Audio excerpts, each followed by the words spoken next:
Hey, this is Mike Zwick from If Not For God podcast. Our show, Stories of Hopelessness Turned into Hope. Your chosen Truth Network podcast is starting in just seconds. Enjoy it, share it, but most of all, thank you for listening and for choosing the Truth Podcast Network. This is the Truth Network. Coming to you from an entrenched barricade deep in the heart of central North Carolina. Masculine Journey After Hours. A time to go deeper and be more transparent on the topic covered on this week's broadcast. So sit back and join us on this adventure. The Masculine Journey After Hours starts here now. Welcome to Masculine Journey After Hours. This is where we take a topic and go a little deeper, or we're in an entrenched bunker or something like that. That's what I heard. We have been talking about transforming moments from boot camp, and we've had some good clips, and we've whacked some moles, and we've shocked some people, and all kinds of different things. And so, but we're talking about the moments that have captured our hearts and done something in our heart. And Andy, you've got a clip for us. Yeah, but before we do, I just want to I echo everything everybody said on the previous show. Is just there's so much to a boot camp. How do you pick out one thing? And I think there's a lot of this stuff, it's a process. There's so much to process. Like you said, Rodney, just the community and being welcomed by other men who say, how's God going to come after your heart?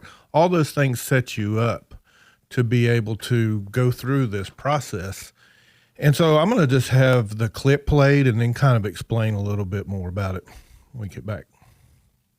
I think I have much to tell you about history, about your history. Your father was a visionary. What did he see? That kings have a need of their subjects. A dangerous idea. Rise and rise again until lambs become lions. My father died for this. What does it mean? It means never give up. A king does not bargain for the loyalty that every subject owes him. In the name of King John, pay or burn.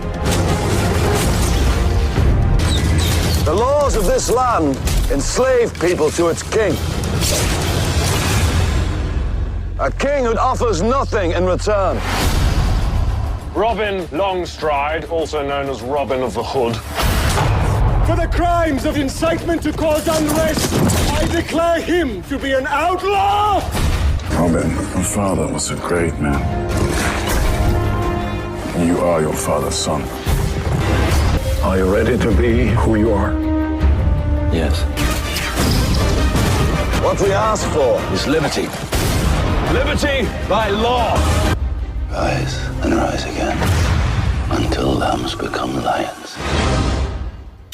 So I'll get to the clip a bit more, even though I just played it. But the process to me was there's so much at boot camp, like I was saying. The first thing that really God came after me and when I started engaging in the process is when I got my new name, that identity. And when he told me that, and I'd been to several boot camps before I got the new name, but it really stuck with me that it really meant something personally to me. And then I got my wound healed and I identified kind of the poser in me, and those things became, and it became a process. But I remember the first boot camp and the impression that the sonship talk made on me, but I didn't really know what to do with it. It was something that it isn't taught a lot to the depth that it is at boot camp. Yes, God's our Father, but what does that look like? And there was specifics of people's lives have given testimony of what that looked like, and I wanted that, but I didn't feel like I didn't sit there and say I'm not ready for that. There's other things that had to be dealt with first before I could get to that position. But once I did, oh my, it made a big difference. So this Robin Hood trailer, movie's not great, trailer's awesome, but in there, just the statements that were made things seem possible to me to see really God as a father. It's like your father was a visionary. Is God not a visionary for our lives and for our freedom? Are you to be ready to become who you are, which touches also on identity? are you your father's son? Rise and rise again until lambs become lions. Well, as a son, God makes you to be a warrior and to defend other people. It talks about freedom and liberty. It also talks about your father was a great man. You are your father's son. And then finally, it's a visual from the clip. You see this young boy taking his hands and putting them in this concrete imprint or whatever of his father's hands. And all that stuff added up. I figured, you guys know me and the Sonship Talk. If I submitted something else from Braveheart, you'd probably throw me off the show. So I figured I needed to go with a different type of clip. But this really is a powerful clip that speaks to, seeing God as Father, allowing him to. And if there's anything that I go to in this whole message, I know who I am, my identity, I know it. If I get caught in anything that I don't know what to do, I go to my Father. And it's revolutionized my life, my Christian walk. I think Morgan, who does the Sonship Talk, he said he felt like he almost had two conversions, once when he got saved and once when he found God as his Father. You reminded me of years ago, I bought a thing from Ken Heltzer, does paintings and stuff, and it was a little print, and it had like a clothesline and a little house on it. I thought it was cool. And at the bottom of it, it said, home is where you have to live out what you love to talk about. I realized how bad that quote would haunt me. But, because we go into a boot camp and we've described it as, drinking from a fire hose. And sometimes it feels like you're drinking from a fire hose and somebody's spraying you in the back with another one because there's so much that comes at you. Yeah. But having to walk this out and, come Sunday, we're going home. And that's when life begins. That's where the rubber meets the road and you take what you can process and, allowing God to unpack it and see how it transforms your life. And that's kind of what we're talking about. Yep. We've often said the fire hose thing, but what's really cool about that is it is very true. But God only gives us enough at each boot camp to quench our current thirst. Yep. Right? He kind of protects us from overload. Yep. At the same time, and yes, you get a lot of good information and you know it's there, but it's not like you're overwhelmed. Yeah. Because God has something specific in mind, or a few things in specific in mind at each boot camp. Yep. And so, I went to my first boot camp and I took notes on every session, but I didn't get things out of every session. Yep. I did. I took content out of every session, but what I didn't take is relationship out of every session. And, I got it out of 2 or 3 of them, more out of some than others. And as each boot camp's changed, I get stuff out of different sessions. Well, we live most of our life as from the default self, jacked up, right? Yeah. Even knowing that we're a Christian, we're saved and all that, we still live from a false self. And you didn't get that way in the span of a weekend to get it all broken. It took you a long time to get that broken. And it's going to take you a little bit of time to get it fixed. But God, I know, speeds up that process, but it is a process and he takes time to do it. But there's so much relationship that happens in that. One of the really amazing things to me, because again, I've been involved with this for a good while. I don't know how many years now, but, 2009. Since 2009. Yeah. And, I didn't get it at my first boot camp, but as you begin to understand that idea that every single person that walks into that camp has got a very unique glory, that the way that they reflect God. And as you watch, like I'm involved because, I'm in Christian radio and I'm very active in the churches that I deal with. I see a lot of ministry. I see ministry all over the place. I'm involved in all kinds of them.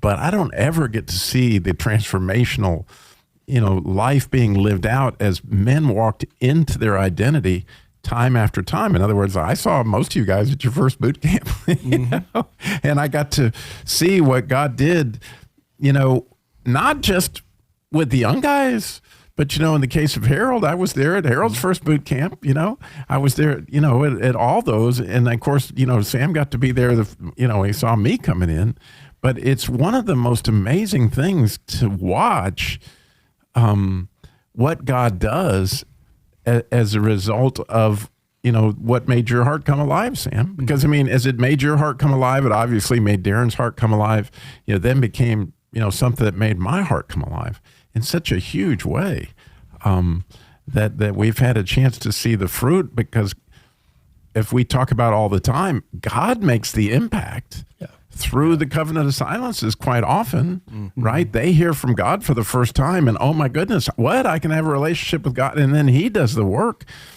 on all sorts of levels. When you can kind of see it with, with certainly Andy and the sonship thing, but everybody seems to find their niche. For me, a long time, it was the poser. Yeah. Because, that was obviously the ultimate poser. And so it was like, Robbie's going to do the poser talk for 17 boot camps. He's You hated the City Slickers clip for a long time. I know you did. But it just was. And it's just, it's amazing to watch. And I just think, if you're listening, that like, man, to have not only your own heart come alive, that's one thing. Okay. But to sit there and watch people that you love, watch them get their heart to come alive, and watch their ministry become fruitful, as you see them. I mean, that's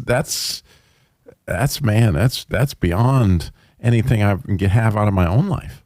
Yeah, it's amazing. I think that even though we all come away with different things that God gives us, the one thing we uniquely all come away with is deeper relationship with Him. Yep. That's always the goal, right? And so it may be in a sonship vein, or in identity, or whatever that may be, in glory, right? Calling, whatever that looks like. He's going to pick the stream that you're in with Him that time, but it's always about deepening the relationship. Yeah. Well, I think too, some of this stuff, as we go through this process, some things are highlighted in our life. But I think all of us will say, every time, and not everybody does this ministry, not everybody does what we do. You can do it in a little bit different way. But when we go and prepare for those talks, we go deeper to the point to where every one of those things become like just this explosion within you as you do that talk for the first time, because you have to go deeper. And then if you're not given talks, the way to do that would be go back through the book and really emphasize and allow God to take you into those areas that you maybe not, they weren't the things that really tripped your trigger the first time. Yeah, we're getting ready to do the advanced camp coming up, March 30th and through April 2nd, which we talk about all the time. But it's really our first full-blown advanced camp, and that requires us to go enter in and learn these talks with God and see where God wants to take those things. And if you ever want to learn a subject, teach it. Yes. That's you learn it deepest when you have to try to teach it to somebody else, and we're in that process right now. And what I'm really looking forward to is, whatever God does at the boot camp is going to be amazing, but what He does amongst His team as we prepare in new chapters of talks, or into deeper versions of talks, what God does with the team and how we all grow through that. Yeah, I think part of that process too is the content or the scripture, or the application. But then there's also your life story, and you to make something fresh and relevant to somebody that's listening in the audience, and you ask God to take you into those stories. I've thought about I think about stuff that I haven't thought about in years. That's why we put you on the after hours. Exactly. Yeah. Well played. There's a reasoning for the madness. Well played, Danny. I perceive thou art a prophet, Danny. But anyway, you just. It just makes you go deeper. It really does. So what's really cool is that I've been to 5 boot camps and an entrenchment, and I've done a couple of talks. But the amazement to me is that all the talks are always fresh, and I mean, because after a while you would think, oh, I've heard that talk, I've heard that talk. But God does something in that process that yes, I've heard Robbie do the core desires. But it's always new. It's always new, and maybe it's your heart being new. But that's really cool. And the Bible, I mean, you look at it holistically. There's a lot of similar themes, and God did similar things with people, but it was always unique to that person, that story. And sometimes you read those stories, particularly in the Old Testament, you're like, what the heck is that about? And my friend Robbie always digs into that stuff and finds out the mystery of it. I think we all do that, but that's the beauty of it. God wants us to chase Him. He wants us to go after that. And I think that's what this masculine journey is for us, because he made us a particular way. He knows what makes our hearts come alive, and that's all we're talking about here. I just was glad you cleaned up your language. Yeah, I know. Yeah, really. I appreciate it. Yeah, I've got work to do in that area. Somebody needs to do a talk for me or something. We'll pray for you. We'll pray Rodney, for you. You got something, Rodney? No. Oh, they put a mic in front of you, so I'm just saying. Well, don't you have a clip, Danny? You have a clip? I do have a clip. Yeah, yes. I thought you still had a So clip. I was just giving everybody a chance there. The last shall be first, and the first shall be last, kind of thing. Oh, you're you're putting the pressure on us, right? Well, and if you're going to go there, I was just trying to think of, things where would we go, like for wisdom and things like that we are getting from the boot camps and from brotherhood and from community. And that's where just, Proverbs, just a couple of things on friends. A friend loves at all times, and a brother is born for adversity. And that really speaks to what we talk about a lot and what we live out with each other. And a man who has too many friends comes to ruin, but there is a friend who sticks closer than a brother. And that's where, just that whole idea of even being closer than, oh yeah, I know who you are. No, I know who you are. And really go deeper with people and try to get in that community that goes, deeper than the surface. Because that's so easy to do, and everybody just lives like that. Yeah, how you doing? Oh, fine. You go on. But really, what's going on in your life? And that's when I walked in and heard those stories from the stage. It was stuff that was like, wow, there's definitely something different about this community. Yeah, it is a different community. And, I joined you guys in the summer of 2020. The COVID boot camp chase was what that was. Mm-hmm. And, because it moved and then and that kind of thing. But, leading up to that, kind of the backstory behind coming to boot camp was I got into this Wild at Heart thing probably 10 years before I met you guys. And it was kind of like no man is an island, but I sure felt like one because nobody else around me was doing it. And my prayer somewhere along the way was, God, if I could just live in a community that does this, I thought about moving to Colorado, and I figured, I don't know, it's probably cold out there or something. But, and here we go, we come up to, called about this boot camp thing that I found, hey, there's one in Moxville, and talked to this guy named Robbie Dillmore, and y'all probably heard of him. And so coming into this, I've dealt with some of this wounding stuff and some of this thing, but, come into this boot camp and sit in, and I took notes. And what was cool is I found my notebook from my first boot camp and the other day. And so this clip is from movie Hacksaw Ridge. And I chopped the clip up a little bit because I want you to hear the father's heart in this clip, because his son's being tried. They're going to court-martial him because he doesn't want to carry a weapon.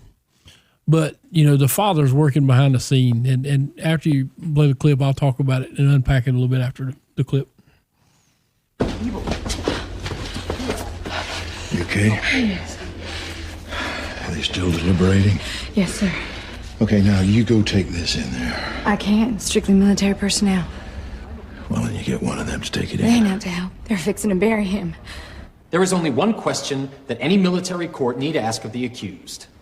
Do you deny disobeying Colonel Sangston's direct orders? No, sir, I don't. Why are you contesting it then? Why is it so important to you, given your refusal to even touch a weapon to serve in a combat unit? With the world so set on tearing itself apart, it doesn't seem like such a bad thing to me to want to put a little bit of it back together. Sorry, sir. Nobody's allowed to go. No, you don't understand. My son is the defendant. I understand, sir, but nobody's allowed I have information. While the sentiments expressed are laudable, the facts of the charge seem incontestable, so... Let him go. That's a Greek war uniform. It is, sir.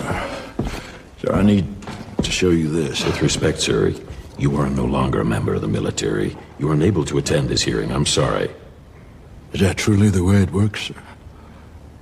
You fight for your country, you lose so much that was dear to you, and then you're done with it? The uniform's forgotten, you have no voice. You were at least? I was, sir, Annabella Wood. Twice decorated, I see. Yes, sir. I take it you are the private's father? I am, sir. Thomas Dawes. Then, as a former military man, you know there are laws here. Sir, I know the law, and I know my son is protected by those laws. They're framed in our Constitution. and I believe in them as he does. They're why I went and fought to protect them. At least that is what I thought I was doing, because if it wasn't for them... Thank you, Corporal Duss. Here's a father and son who have had, many differences of opinion. If you watch the movie, I won't spoil it, but it has been out for a while. So if you do spoil it, oh well. And they have their disagreement on odds, and here Desmond signs up to go in the Army, but he's not going to carry a weapon, and which kind of seems strange, but I mean, he was true to who he was, and his father told him, they had an argument and everything, but here he is, his son's at the moment of truth, and they're going to throw him out. They're railroading him out of the Army every which way they can, and his dad comes to fight for him, and he has no idea. I mean, he calls his buddy, who was like a brigadier general or something now, because he fought with him, and it brought a letter to the court, and ends up breaking into the courtroom. And the look on Desmond's face is priceless, because he can't believe his dad's there and his dad's fighting on his behalf to help him stay and do what he feels like he's called to do. Robbie, his glory is shining. Oh, yeah. And his glory is shining, and he knows what he feels like he's called to do. And yet, your father's fighting on your behalf. Well, I grew up, my dad's a good guy, and he's very talented in many ways and just a mechanical genius. But he's always played his cards close to his chest. You really didn't know his emotional thing. And when you guys started talking about the wound and then said the father wound, I thought, my dad hadn't wounded me that I know of. There's always that bristling effect, I think. And so I began diving in, and then y'all introduced me to that covenant of silence thing. And if you know me very well, I don't like to be silent for very long, much less an hour. I mean, that was kind of ridiculous, I think. So I think it should have been like a 30-minute thing or something, just ease somebody into it. But anyway, so I'm unpacking this wound thing on this, and I go out, find a place out on the backside of the lake back there, and, God, what is it about, my dad, or what is it that, help me unpack this thing. And what he said to me was, don't mistake silence or the appearance of inaction as a lack of caring. What are you talking about? Because Dad has never showed his emotion much. I've only seen him cry maybe 4 times now since Mom passed, or a couple of times since then. But up until that moment, maybe 3 times. And that was when somebody passed. And that was when I came to the Jesus moment, and he was about to throw me out of his house because of my drug addiction and my alcoholism. And I never want to see that face again on that man. And so I'm going, but then I realized, and as God has brought me through this journey a little bit, is that seeing the things that he did that I had never had a clue he was doing. I told the story when we were prepping for the show about, tearing my car up in an alley in my hometown, and tore the transmission pan, just peeled it back. And no, Robbie, it didn't pan out. And, he obviously helped me get it fixed because, we worked on cars and stuff like that. But I didn't know until probably a year ago. He went to the town council. He went to the meeting, and he was like, my son tore his car up here. It cost us this money because you guys hadn't fixed this thing. And, of course, they stonewalled him and that kind of thing. But a couple of days later, they were paving around that pipe and making sure that wasn't going to happen again. And there's so many things that, the unseen sacrifices that Dad made. And it has really helped me process through that wound thing. And it's just, a treasure that I got at a boot camp. And, I'm addicted, so to speak. And so y'all can't get rid of me really fast. So, the healing that has come since Mom passed away with Dad, he's beginning, we tell everybody, be careful talking to him because his filter's gone.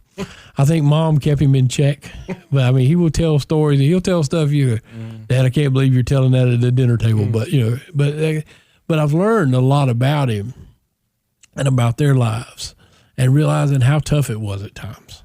Because they didn't make a lot of money, but we did. Obviously, if you look at my profile, I am not starving to death, nowhere close. But those are the kind of things that that I think your glory begins to shine because you understand that, I have a good earthly father, but I have an awesome heavenly father. So, Andy, you got something? Well, I was just going to say, you're talking about that story of your dad coming on your behalf. Obviously, I'm sure everybody gets it, but that was your Desmond moment where he stepped up. I'm not sure if you mentioned it, but on that Hacksaw Ridge, originally Desmond's dad did not want him to go, and it was because he wanted to be a medic, instead of shooting somebody, and but he had a change of heart. And his heart was towards his son, and he came to the rescue of his son. And that's what God does to us. God doesn't have to worry about changing heart. That's earthly fathers. But God does. He comes into the courtroom of life and stands up on our behalf and makes sure that we are protected and provided for. Yeah, Danny, I love the picture that you paint there of the father working in the background. Because that's the truth of the matter. The father's always working. He's always trying to intercede. He's always trying to make sure that those that are his, that he's called, are going to come to him. Whether we're in tribulation or anything else, that perseverance that he puts into us so that we can get through anything. There's a lot of things that have come in our lives that we share with each other that we didn't know what we're going through. That may have been to share with somebody. May have been so that you are stronger in your walk through things of adversity. There's just so many things that the Father's doing, and typically we don't see it when it's happening. Like you said, your dad went and fought for you when you had no idea. Years later, you find out. Many times that's exactly the picture I get is it's years later. I'm like, that's why you had me going down that path. Desmond's father fought for him before he went in the Army. That was the reason, because his father lost a lot of friends that were killed in those battles that he survived. And he did not want his son going through that, so he fought for him all along. Yeah, I would encourage all y'all out there listening, don't just listen to our stories. Don't just listen to our boot camp stuff. Come and be a part of it. Develop your own story. Discover your own glory.